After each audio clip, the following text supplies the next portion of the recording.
ನಾವು 5 ತಿಂಗಳಾಯ್ತಾ ಬಂತು. 5 ತಿಂಗಳಲ್ಲಿ 3 ಮೆಮೊರಾಂಡಮ್ ಕೊಟ್ಟಿದ್ದೀವಿ ಕೇಂದ್ರ ಸರ್ಕಾರಕ್ಕೆ.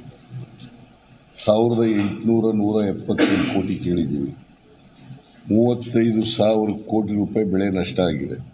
35,000 ಕೋಟಿ ರೂಪಾಯಿ ಬೆಳೆ ನಷ್ಟ ಆಗಿದೆ.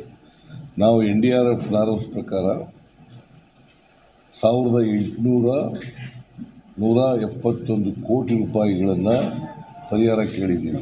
18,171 ಕೋಟಿ 18,171 ಕೋಟಿ ಪರಿಹಾರ ಕೇಳಿದ್ದೀವಿ.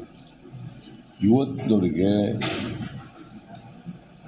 ನಾವು 5 ತಿಂಗಳಾಯ್ತಾ ಬಂತು. 5 ತಿಂಗಳಲ್ಲಿ 3 ಮೆಮೊರಾಂಡಮ್ ಕೊಟ್ಟಿದ್ದೀವಿ ಕೇಂದ್ರ ಸರ್ಕಾರಕ್ಕೆ. 1870 ಕೋಟಿ ಕೇಳಿದ್ದೀವಿ. 35,000 ಕೋಟಿ ರೂಪಾಯಿ ಬೆಳೆ ನಷ್ಟ ಆಗಿದೆ. 35,000 ಕೋಟಿ ರೂಪಾಯಿ ಬೆಳೆ ನಷ್ಟ ಆಗಿದೆ. ನಾವು NDRF ಪ್ರಕಾರ 1,871 ಕೋಟಿ ರೂಪಾಯಿಗಳನ್ನು ಪರಿಹಾರ ಕೇಳಿದ್ದೀವಿ. 18,171 ಕೋಟಿ